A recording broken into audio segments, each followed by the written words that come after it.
Hi all, welcome back to my channel వంట విహారం with దేవి. ఈరోజు మీకోసం నేను కొత్తిమీర పచ్చడి ఎలా తయారు చేయాలో చూపిస్తాను. ఎందుకంటే నేను ఛానల్లో పెట్టిన వంకాయ పచ్చడికి వచ్చిన రెస్పాన్స్ ఉందే, నిజంగా దానికి నేను ఎలా అంటే నాకు మాటలు లేవన్నమాట. దానికోసం మరో పచ్చడితో మీకు థ్యాంక్స్ చెప్దామని ఈ పచ్చడి అయితే తయారు చేశాను. ఇది మీరు దోశలోకి తిన్నా, ఇడ్లీలోకి తిన్నా, లేదా రైస్లోకి తిన్నా టేస్ట్ అయితే అద్దిరిపోతుంది.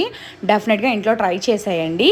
దానికోసం ముందుగా కడాయి తీసుకొని, కడాయిలో ఆయిల్ తీసుకొని, ఆయిల్లో కొన్ని వెల్లుల్లి రెబ్బలు వేసుకొని, అలానే అందులో ఒక కట్ చేసిన ఆనియన్, ఇంకా రుచికి సరిపడా పచ్చిమిరపకాయలు వేసుకొని అవి బాగా కలుపుకున్న తర్వాత అందులోనే టమాటీ కూడా వేసుకొని మూత పెట్టుకోండి. అవన్నీ బాగా మగ్గిన తర్వాత సాల్ట్ వేసుకొని, సాల్ట్ రుచికి సరిపడంత వేసుకోండి. తర్వాత అన్నీ కలుపుకొని ఒక్కసారి మూత పెట్టి తీసిన తర్వాత అందులో బాగా కడిగి కట్ చేసిన కొత్తిమీర యాడ్ చేసుకోవాలి.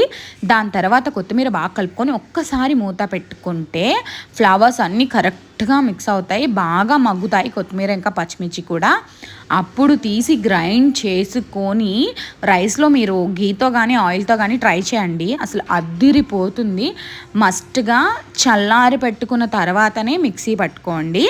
నా వీడియో కనుక మీకు నచ్చినట్టయితే like, comment, share and subscribe.